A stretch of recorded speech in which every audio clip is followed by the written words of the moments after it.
네, 오늘 말씀을 나누기 전에 신의 길, 인간의 길이라는 다큐멘터리에 나왔던 영상인데, 제가 이제 주로 교사분들과 함께 그리고 다음 세대에 대해 다룰 때 자주 시청하는 영상이거든요. 오늘도 오후 시간 나누고자 하는 중심 주제와 연관되어 있기 때문에 먼저 간단히 한번 보시고 내용을 이어가도록 하겠습니다. 이 영상을 보고 어떤 마음이 드세요? 저기는 유럽이고 이제 우리는 대한민국이기 때문에 상관이 없습니까? 사실 우리나라에 주신 하나님의 은혜는 대단한 것이어서 2000년 교회 역사에서 유례를 찾아보기 힘들 정도로 한국 교회는 단기간 내에 엄청난 성장을 이뤄냈습니다. 그런데 우리나라는 왜 그렇게 빨리빨리를 좋아하고 1등을 좋아하는지, 반대로 이렇게 단기간 내에 급속도로 쇠퇴하고 있는 것도 교회 역사의 유례를 찾아볼 수 없는 대단한 현상인 것을 아십니까? 보셨던 영상 중에서 어떤 장면이 가장 기억에 남으세요? 저는 여러 충격적 영상 중에서도 교회에 검은 머리가 없고 백발을 하고 계신 어르신들만 가득한 것을 볼 때 가장 마음이 아팠어요. 왜냐면은 이게 남의 이야기가 아니라 제 이야기, 제가 눈으로 직접 열어본 현장이기 때문이에요. 지금은 제가 이제 수요 금요예배가 마치면은 이제 곧장 집으로 돌아가서 두 아이들을 씻기고 재우면은 이제 제 개인 시간 가질 여유도 없이 이제 피곤해서 곧장 쓰러져 잠들긴 하는데요. 총각 시절에는 지금보다 여유도 있고 이렇게 제가 생긴 것 같지 않게 낭만이 조금 있었어요. 그래서 예배를 마치고 늦은 밤에 뭘 하냐면 드라이브를 주로 했었어요. 이게 복잡한 여러 생각을 하기도 하지만 혼자 싸돌아다니고 배회하고 오면 좀 마음이 개운해지거든요. 그러던 중 하루는 이제 어렸을 때 부모님을 따라서 또 교회 이제 프로그램으로 이제 자주 갔었던 어떤 기도원에 갔었어요. 거기 말 그대로 밤을 새면서 철야 기도를 하는데 피곤하면서도 이렇게 은혜 받기도 했었던 기억이 나서 갔거든요. 그런데 복잡한 마음으로 찾아갔었던 기도원의 집회 건물에 딱 들어서니까 여러 복잡한 생각이 한 방에 싹 정리가 됐어요. 왜냐면은 그곳에는 30, 40대도 찾아볼 수가 없고 영상처럼 노인분들만 가득히 계셨기 때문이에요. 물론 기독교 안에서도 다양한 스타일과 예배, 그런 모임이 있겠지만 분명 70, 80년대 한국 기독교의 큰 동력이 되었던 이런 각종 기도원, 이런 기도원 축 하나의 스타일이 오는 세대에 전혀 어필하지 못해서 이제 그것이 사라질 것이라고 생각을 하니까 굉장히 가슴이 아팠던 거예요. 그리고 제 어린 시절에도 분명히 안 그랬었는데 이 짧은 10년, 20년 기간에도 이 신앙이 다음 주자들에게 이 신앙 스타일과 신앙 문화가 전달되지 못했다는 것이 굉장히 가슴이 아팠고, 또 이것을 여러 차례 예배 때도 확인할 수가 있었는데, 한 번은 제가 사역하던 어떤 교회 중에 있었던 일인데요. 이제 오후 예배에 한 200명, 300명 정도가 앉아 있어요. 그런데 이제 특송을 하는데 뭐 안나회 뭐 이런 식으로 명칭을 하잖아요. 그래서 이제 뭐 70세 이상의 노인분들이 나가서 특송을 하시는 건데, 남아있는 사람은 4분의 1 앞에 나가서 자리가 없어서 4분의 3이 빼곡히 있는 거예요. 제가 이제 나를 위해 목숨도 아끼지 않고 내어주신 예수님의 사랑에 감격해서 나도 내 삶을 드리겠노라고 고백하고 이 길이 시작된 후에 하나님께서 언제나 제 안에 가장 강력히 주셨던 마음은 바로 이 신앙의 전수, 오는 세대의 예수님의 사랑을 전하는 거였어요. 근데 뭐 제가 아는 게 있나요? 뭐 교육학이나 어린이에 대해서 뭐 청소년에 대해서 아는 것이 전무하지만 제가 그저 자리를 지키는 부품이 아니라 저 영혼들이 주님을 알고 새로운 인생을 살게 되기를 진심으로 마음을 주셔서 언제나 열심히 노력해 왔었던 것 같아요. 어떻게 해야 저 아이들 예배에 오고 싶게 할 수 있을까? 어떻게 하면 이 지겨운 설교를 아이들이 좀 듣고 싶게 할 수 있을까?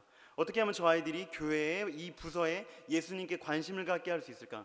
고민하고 또 이 길을 먼저 가고 함께 가고 있는 이들로부터 도움도 받고 또 여러 그런 방대한 자료들을 찾아 헤매면서 20대의 절반을 여기에 아낌없이 쏟아 부었던 것 같아요. 그 과정에서 물론 실패도 있었지만 어떤 하나님의 놀라운 은혜로 그런 변화와 성장을 맛볼 수도 있었어요.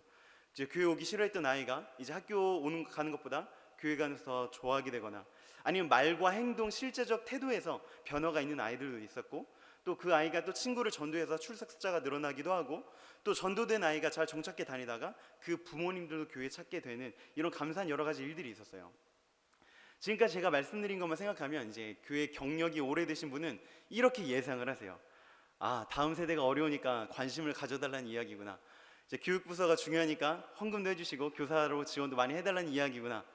이제 작년 설교 때 이런 요지로 제가 메시지를 나눠본 적이 여러 번 있는데요. 오늘은 조금 다른 이야기를 하고자 해요. 교회 학교 현장이 얼마나 중요한지, 그리고 거기서 얼마나 어떤 놀라운 역사가 일어나는지, 이런 행복한 내용을 지금 나누고자 하는 것이 아니에요. 분명히 교회 학교 현장에는 하나님의 은혜로 불가능해 보였던 일이 놀랍게 정말 바뀌어지는 역사들이 많이 일어난다는 것을 부인할 수 없어요. 그러나 몇몇 그런 감동적인 사례가 아닌 변화되지 않는 더 많은 아이들, 전체 인원 중에서, 이 부서 중에서 얼마 정도의 비율로 아이들이 과연 관심이라도 조금이라도 갖고 있는가, 이런 교육 현행 전반적 측면을 살펴보면 이제 저와 같이 다음 세대를 섬기는 사역자들이 발견하게 되는 게 뭐냐면, 은혜도 있지만 그보다 사실은 비율적으로 보면 한계가 더 커요. 한 영혼에게 영향을 미치는 데 있어서 교회 학교와 부서 사역자가 얼마나 실제적인 영향을 미칠 수 있는가 하는 거예요. 한번 표를 한번 보여주실래요? 첫 번째 표요. 아이들이 보내는 시간이에요. 이제 아이들이, 어린이나 청소년들이 보내는 시간을 이제 대체적으로 저렇게 요약을 해놓은 건데요. 1년에 8,760시간이 있다고 한다면 그 중에서 아이들이 교회에 와서 예배하는 시간, 하나님과 연결되어 있는 시간은 1%도 안 돼요. 50시간 정도인데 확률로 따져보니까 약 0.57%래요. 여러분, 신앙은 그저 내 종교가 무엇인가에 기독교라고 적게 하는 것이 아니고, 일요일에 뭐 하는가 라는 태도를 적는 게 아니고 인생 전체에 관련된 문제잖아요. 그런데 신앙은 한 사람의 인생 전체와 관련된 태도와 방향인데 0.57%의 이 비중으로 100%의 전체에 얼마나 영향을 미치겠어요.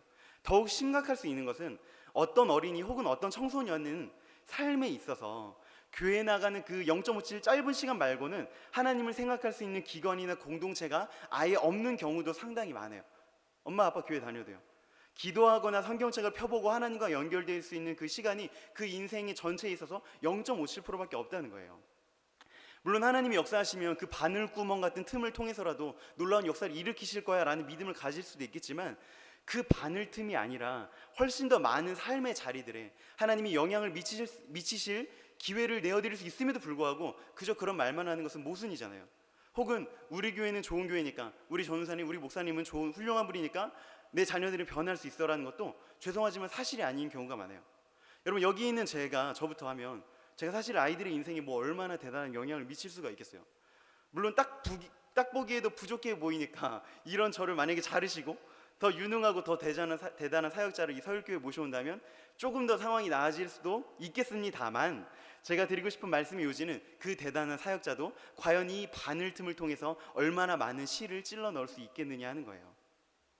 우리의 금쪽같이 귀중한 자녀들을 믿음 좋은 바른 하나님의 사람으로 길러내기 위해서 더 효율적으로, 더 열심히 어떻게 할 수 있는가에 대한 이야기를 여러분이 많이 들어보셨을 거라고 생각해요. 제가 오늘 드리고 싶은 말씀은 그게 아니라, 우리가 지금 이 신앙교육, 바르게 자라나는, 신앙 안에서 바르게 자라나는 이 결과물을 얻기 위해서 지금 우리가 하고 있는 것, 이 신앙교육의 틀, 이 패러다임 자체가 바뀌어야 한다는 거예요. 뭘 바꿔야 될까요? 여기에도 지금 초등학교부터 시작해서 중고등학교, 대학생, 결혼 전에 청년 자녀들을 둔 많은 부모님들이 계셔요. 한번 물어봅시다. 내 자녀의 신앙 교육을 위해서 교회 교육을 어떻게 바꿔야겠습니까? 교회가 무엇을 어떻게 해주면 좋을 거라고 생각이 되세요? 한번 생각을 해보십시오. 제가 오늘 하는 핵심 주장은 이 질문부터가 잘못되었다는 거예요. 그리고 답변을 다음과 같이 드릴 수 있어요. 한번 같이 읽어볼까요? 다음 화면을요. 시작. 신앙을 전수하는 가정, 가정을 세우는 교회. 다시 한번요. 시작. 신앙을 전수하는 가정, 가정을 세우는 교회. 짧게 말해서 자녀를 위한 신앙 교육의 주체가 어디인가 하는 질문인데, 물론 함께 협력하는 거지만 그 메인 롤은, 역할은 교회가 아니라 가정이라는 거예요. 아이가 주일학교나 청소년 예배에 빠지지 않고 나가면 신앙을 전수하는 부모님의 역할은 끝 하는 것이 아니라, 그 가정이, 부모가 바로 신앙을 가르치는 주체이고 라는 건데요. 그러면 교회는 그거를, 역할을 넘기면 뭘 하겠다는 거냐면, 교회의 역할은 바로 부모의 가정 세우기, 성도의 가정이 믿음으로 굳건히 세우는 것을 섬기고 돕는 역할을 맡아야 하는 거예요. 더 자세히 이야기를 나눌 텐데요.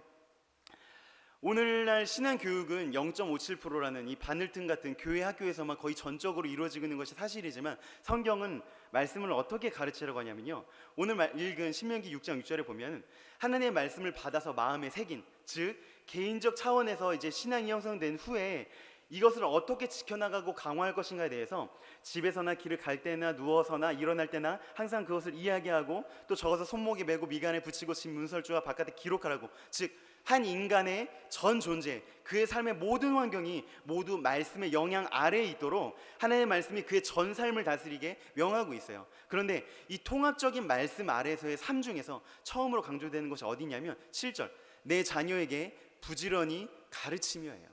성경적으로 볼 때도 가정은 하나님이 처음 세우신 공동체이자 영적 기관이며, 사회학적으로도 가정은 인간 사회의 가장 기본적인 단위, 세포 그 자체예요.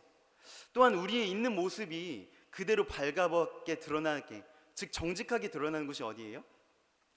어떤 목사님이 정말 좋은 목사님인가를 알아보기 위해서는 설교만을 들어서는 안 되고 교회만을 보아서도 안 돼요. 반드시 그 아내와 그 자녀가 누구인가를 함께 살펴보아야겠죠.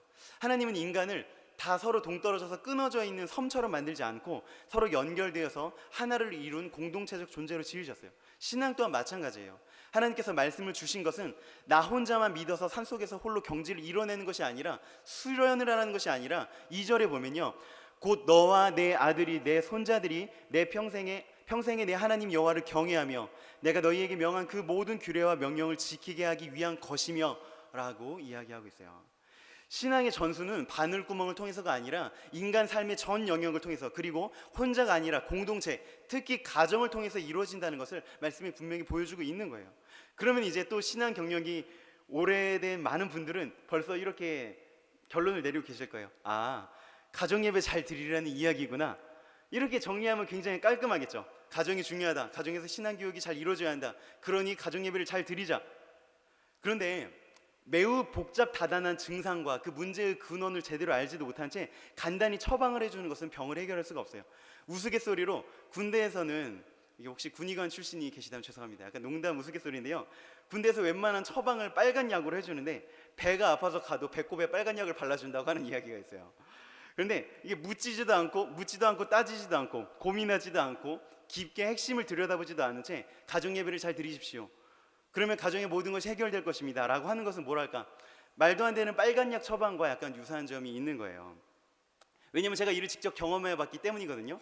제가 이제 고등학교 2학년 3학년 때 아버지 사업이 어려워지자 저희 가정에는 간간히 이벤트처럼 드려지던 가정예배가 기적적으로 되살아났어요. 우리 옆에 사람 좀 되살아날 수 있도록 좀 깨워주시겠어요? 네, 좀 깊이 잠든 분이시네. 네, 좀 깨워주세요. 네, 좀 살아날 수 있도록요. 자, 왜 가정예배를 드렸을까요? 하나님 앞에 잘 보이면 이 어려움이 해결될까 하는 기대에서였겠죠. 그러나 변한 것은 없었어요. 뭐 외부나 우리 내부에서나요.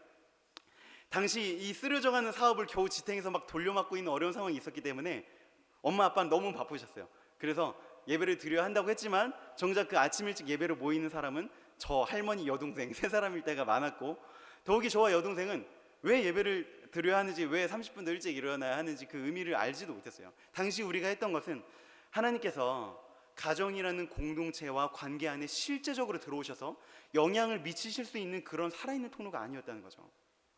중요한 것일수록, 복잡한 것일수록 세밀한 진단과 처방이 필요해요. 교회와 가정, 신앙이라는 관계에서도 마찬가지입니다. 기회가 주어진다면 제가 나눌 수 있는 내용만큼, 허락된 기회만큼 이 주제에 대해서 그래서 함께 고민하며 기도하고 싶어요. 근데 만약에 제가 확신하기로는 분명히 이것이 앞으로 한국교회가 가져가야 할 중요한 방향 중에 하나라고 생각을 합니다. 오늘은 처방이나 해법에 대해서 감히 다다를 수 없을 것이고, 이 시간을 통해서 서론 중 서론만을 다루고 싶어요. 함께 고민을 시작하는 작업만을 하려고 합니다. 자, 첫 번째로요, 왜 신명기는 신앙교육의 주체가 가정이라는 것을 말하고 있는데 왜 교회에서는 그런 이야기를 가정의 달인 5월 중에 한두 번만 듣고 그 외에는 1, 2, 3, 4, 6, 7, 8, 9, 10, 11, 12월에는 잘 들을 수 없는 것인가에 대해서 한번 생각을 해봅시다. 지금도 유대인의 교육에는 분명 이러한 면에 있어서 엄청난 강점이 있어요. 근데 왜 우리 개신교회는 그렇지 않을까요? 지금은 아닌데 원래 개신교회는 그렇지 않았어요. 종교개혁의 유산인 웨스터민스터 예배 지침에 보면 가정 기도회에 대해서 이렇게 말하고 있어요. 가정 기도회는 신자의 당연한 의무이므로 가족마다 행할 것이니 매일 성경을 읽고 기도하며 찬송함으로 행할 것이다. 여기서 주목할 것은 가정 기도회가 당연한 의무이고 매일 행할 것이라고 선언하는 거예요. 그 후에 종교개혁 신앙을 따르는 교회들은 모두 가정 예배를 강조하고 실천을 했어요. 프랑스와 네덜란드 개신교회는 하루에 3번 예배를 드리는 전통을 세웠고요. 그리고 스코틀랜드에서도 이제 하나님을 바로 섬기고자 하는 종교개혁이 불일 때 일어났었는데 그들이 신앙 표준을 정할 때 거기에 가정예배 지침서도 함께 포함을 했어요. 여기 보면은 모든 교인이 가정에서 아버지의 인도로 가정예배를 해야 한다고 천명하고 있는데요. 근데 그 다음이 재밌어요. 만약에 가정예배를 하지 않는 가정이 있으면 장로와 목사들이 신방하면서 권면을 하고 그 후에도 실행에 옮기지 않으면 엄중히 경고하고 권징하도록 되어 있어요. 지금 여기서 출교돼야 될 분들이 저를 보면서 상당히 많이 있는데요. 그렇게 치면요, 이 정도로 신앙과 가정을 하나로 강력하게 결속시키고 있죠. 이런 귀한 전통은 초기 미국에 이민을 갔던 청교도들에게서도 아름답게 이어졌어요. 가정 예배는 주일을 제외한 평일에 세상의 삶 가운데서 신앙을 지켜주고 자녀를 신앙으로 훈육할 수 있는 귀한 시간이었어요. 그러니까 우리의 신앙 자체, 우리 개혁교회의 믿음 자체에 문제가 있는 게 아니라는 것을 알 수가 있어요. 교회인 우리는 성경의 가르침을 따르는 자들이잖아요. 성경도 그렇게 이야기 안 하고 있잖아요. 문제는 그런데요, 여러 가지 이유가 있지만 교회 내부에서가 아니라 외부에서 일어난 거대한 변화와 연결되어 있어요. 그것이 뭐냐면요, 화면을 한번 볼까요? 안 나왔군요. 네, 죄송합니다. 가정 기능의 축소예요. 네, 가정 기능의 축소인데요, 무슨 이야기냐면요, 농업 혁명 이후로 인간 사회와 삶을 가장 크게 바꾼 것은 산업혁명이에요.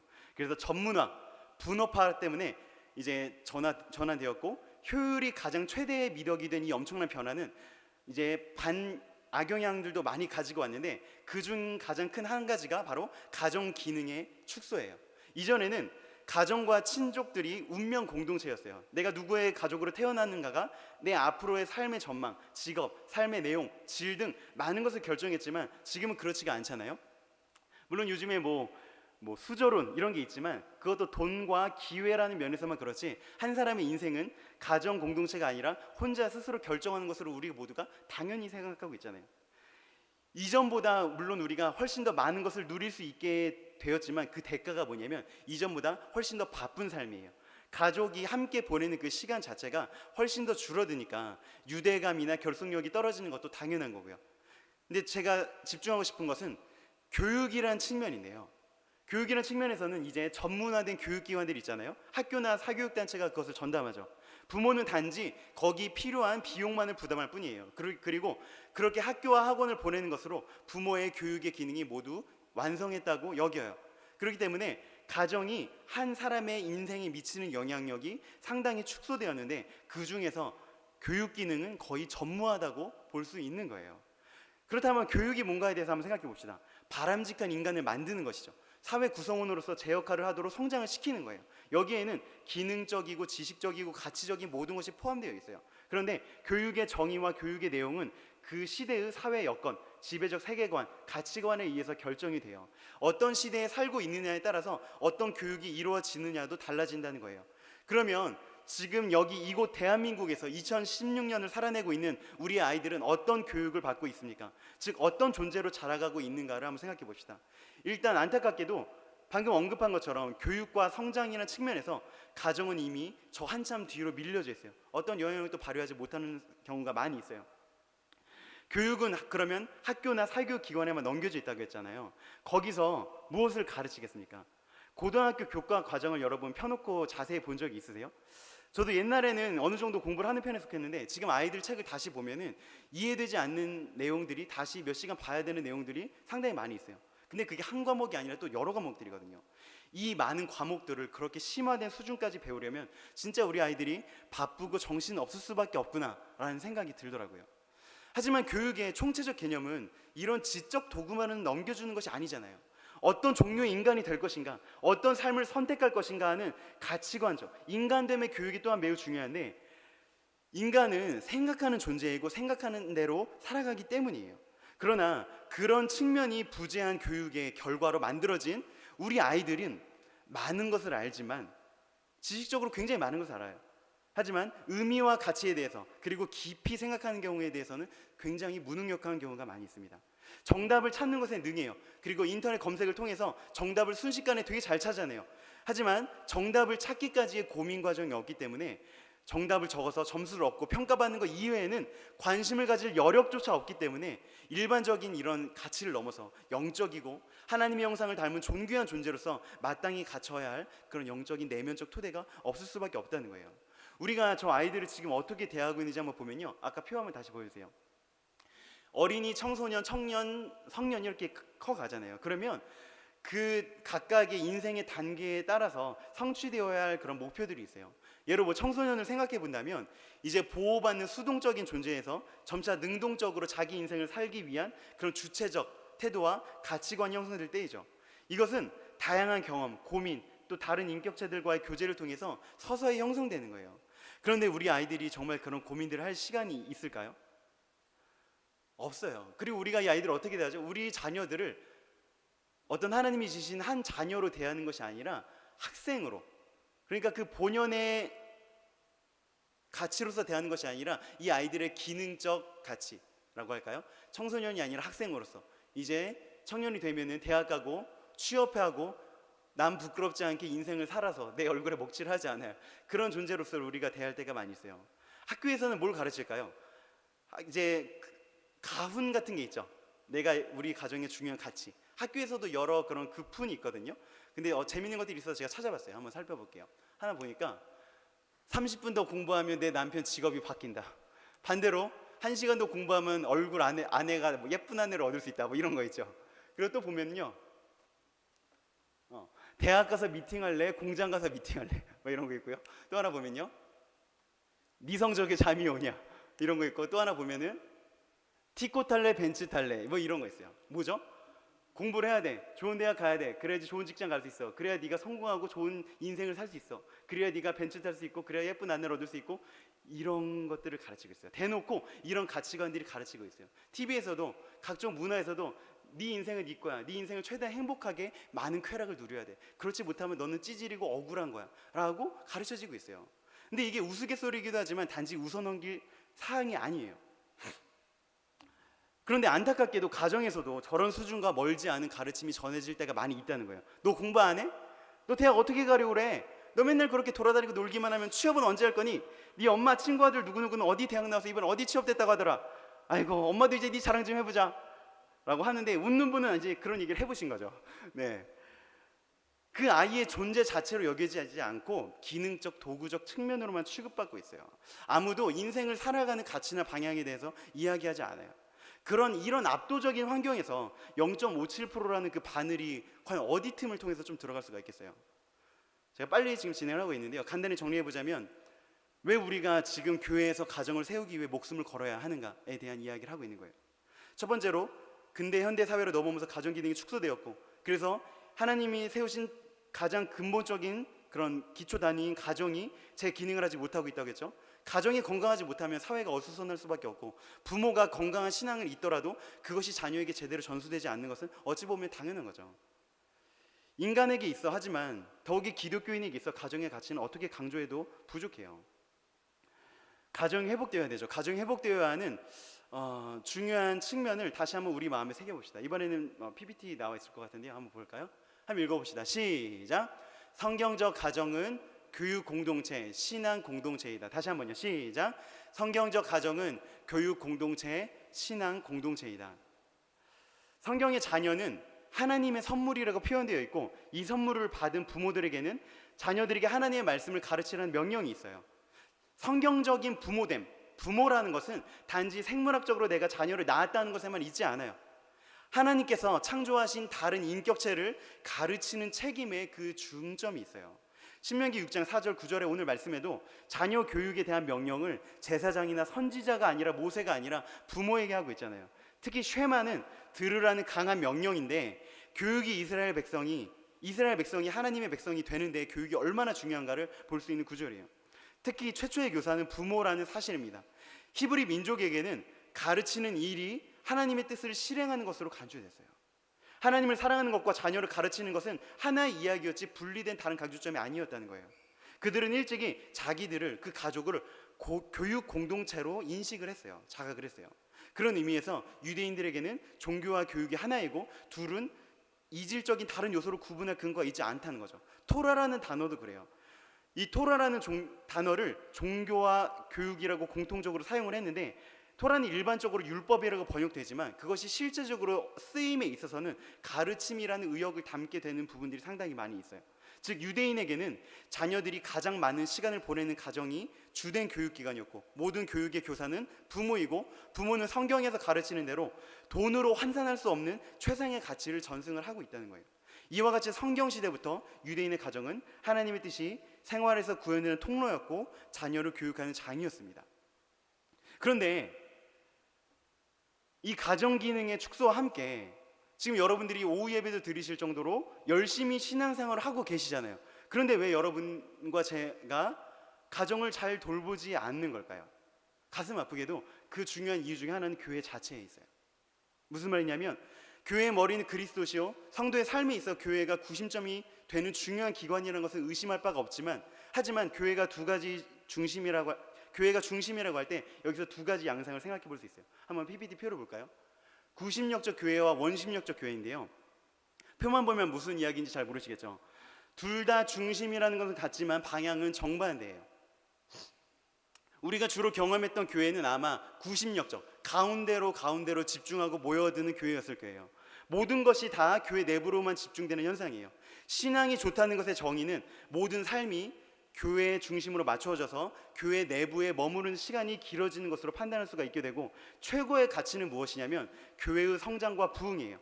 그렇기 때문에 이를 위해서 교회의 모든 구성원들이 자기의 모든 것을 희생하는 것이 미덕으로 여겨졌어요.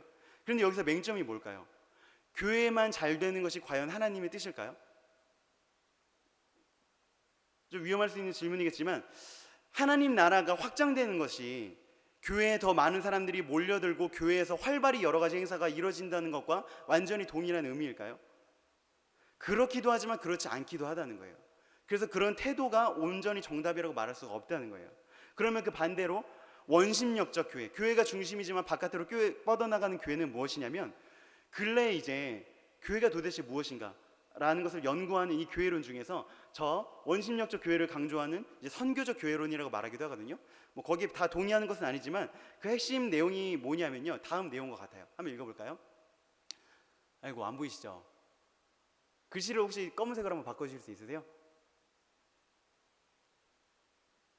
네, 좀 보이시나요? 네, 읽어봅시다. 시작. 교회는 만민과 만물을 예수 그리스도 안에서 구원하여 회복시키기 위한 하나님의 선교에 참여하기 위해 이 세상에서 부름을 받고 이 세상 속으로 보냄을 받은 하나님 백성의 공동체. 여기서 지금 뭐가 다르냐면요, 안으로 모여드는 구심력적 교회는 하나님이 역사하시는 장소, 하나님의 영역을 교회 내부에만 한정지는 경우가 있어요. 그래서 그 안에 속한 각 성도의 가정, 직장, 취미, 다른 삶의 환경에 주목하지 않아요. 유일한 옳은 해법은 뭐냐면 그 다른 비율을 줄이고 교회 중심으로 더 이끌려 들어져 오는 것뿐이에요. 그러나 원심력적 교회는 구속의 대상, 하나님이 일하시는 영역이 교회 안에서만이 아니라 만민과 만물, 창조세계의 모든 것으로 확대시키는 거예요. 그래서 교회가 중심 위치에 있으면서도 이전에 눈 감았었던, 지나쳤었던 영역을 회복시키기 위한 전방위적 태도가 담겨져 있어요. 다르게 하나님 나라의 관점에서, 네, 제 얼굴을 비춰주셔도 돼요. 네, 부담스럽지만, 네, 하나님 나라의 관점에서 생각해 볼 수도 있어요. 나라라는 것은 눈에 보이지 않는 물건이 아니라 추상적 개념이에요. 그래서 정의하기가 어렵지만 성경에서 하나님 나라를 정의하고 하나님 나라를 언급할 때는 그 중에서 주권적 측면, 즉 하나님의 뜻이 이루어지는 데 많은 강조점이 있어요. 그렇다면요, 출석 숫자가 늘어나는 것만이, 그래서 자리가 모자라서 예배당을 크게 짓는 것만이 하나님 나라 확장인가? 그렇지 않아요. 만약에 많이 모여도 그들의 삶에 하나님의 뜻이 제대로 이루어지지 않는다면 온전한 하나님 나라의 성장으로 여길 수가 없는 거예요. 간단히 숫자로 표현을 해보자면요, 1000명이 모여도요, 각 개인이 모두 1이라면 그 합은 1000이에요. 그러나 10분의 1인 훨씬 더 작은 숫자인 우리처럼 100명이 모였는데 그 개인이 1이 아니라 10이 되고 100이 되면 그 합은 오히려 1000이 되고 만이 될 수가 있는 거죠. 무슨 말이냐면 하나님 나라의 성장이라는 것은 교회의 실체인 각각의 성도들마다 그 안에서 하나님 나라가 확장되어지는 거예요. 그의 가정, 그의 직장, 그의 삶 전반에 하나님의 뜻이 풍성히 이루어지게 되면 그런 건강한 하나님 나라들이 모이고 모여서 한 교회가 되고 그 교회 안에 풍성한 하나님의 나라가 이루어지는 거예요. 교회는 건물도 아니고 또 목사, 장로가 마치 기업의 이사처럼 주인으로 있는 기관도 아니잖아요. 예수 그리스도를 머리로 하며 그분을 섬기는 각 성도들이 공동체가 몸이지 않아요? 그래서 교회의 운영 전반에는 교회가 어떻게 건강해지고 교회가 어떻게 살아남을 것인가를 고민하게 되는데, 교회라는 집합체로서 기관, 즉 숫자나 행사 등에만 집착하면 반쪽짜리 교회가 될 수밖에 없는 거예요. 교회의 실체인 각 성도들의 삶이 믿음 안에서 건강히 잘 자라고 있는가, 오늘 예배 몇 명 왔는가 뿐만이 아니라요, 그들이 각 개인의 삶의 모든 영역에 진짜로 지금 저분이 11조도 다 하고 했지만 여기서 끝이 아니라 지금 그분의 가정에서 정말 하나님 나라 이루어지고 있는가? 그분의 직장 생활이 지금 하나님의 뜻에 합당하게 지금 펼쳐지고 있는가? 이렇게 세부적으로 그렇게 나아가고 거기에 하나님 나라가 임하고 있는가를 고민을 해야 하는 거예요. 만약에 그렇게 건강한 교인들이 모이게 되면 우리의 공동체가, 이 교회가 어찌 건강하지 않을 수가 있겠어요? 그렇기 때문에 나는 여러분들의 희생으로 교회가 부흥하기를 원합니다 라는 태도가 중심이 되어서는 안 돼요. 반대로 교회를 통해서 여러분의 삶이 성장하고 회복되는 것이 중요해요.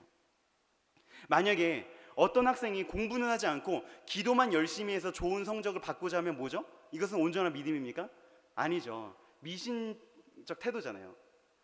만일 기도를 열심히 하면 하나님께서 공부를 열심히 할 의지를 주실 거고, 물론 그 이전에 공부를 왜 해야 하는 그런 이유도 먼저 주실 거예요. 그런데 자녀를 위한 믿음에는 이런 미신적 요소가 있는데, 내가 교회를 열심히 섬기면, 교회 일을 많이 하면 가정을 돌보지 못하더라도 하나님께서 저절로 책임져 주실 것이라는 생각이에요. 지금 제가 가정에 대한 중요성을 이렇게 강조할 때 니나 잘해라며 저를 비웃고 있을 세력들이 있어요. 첫째는 뒤에서 유모차를 끌고 있는 우리 아내예요. 네, 둘째는 저의 삶을 잘 알고 있는 우리 교역자들, 우리 한 목사님과 우리 노 전사님이 아이고 이러고 지금 설교를 듣고 있으실 거예요. 그러니까 더 긴장이 되네요. 그래요. 제가 지금 잘해서 이런 걸 이야기하고 있는 게 아니라 사실은 저도 그 피해자 중에 하나라고 할 수 있어요. 왜 제가 피해자라고 언급을 하냐면요, 제가 이제 젊었을 때 정말 하나님의 목회자가 되고 싶고 이제 교회를 섬기는 사람으로 살고 싶다는 그런 이제 뜨거운 열정이 있을 때 이제 그런 이상향이 생길 거 아니에요. 근데 이제 저에게 바른 목회, 멋진 목회, 성공하는 목회가 무엇인가라는 인식을 제 선배 목회자들로부터 이렇게 영향 넘겨받았을 거 아니에요. 근데 그분들이 저에게 준 그림은 개인 건강, 가정의 모든 것을 희생하면서까지 교회 기관을 섬기고 성장시키는 것이 정답이다라는 너무 선명한 이미지를 저에게 주었어요. 그래서 그것이 정답이 아니라는 것을 머리로 알고 이렇게 이야기하지만 실제로 제가 어떻게 사는가, 제 마음의 방향을 보면 여전히 거기에 머물러 있는 것이 사실이기 때문이에요. 그래서 제가 하는 이 설교의 모든 내용 전부는 앞으로 제가 우리 아내로부터 혼나게 되는 그런 내용 그 자체가 될 가능성이 상당히 커요. 잠시 영상 편지처럼 사과의 인사를 한번 해볼까요? 네. 여보 미안해, 이런 설교를 한다고 해서 바로 바뀌는 건 아닐 거야. 그래도 조금씩 바뀌려고 노력해 갈게. 사랑해. 네, 감사합니다. 네, 근데 이게 제 이야기만은 아니잖아요. 여러분도 그런 면이 있을 수 있잖아요.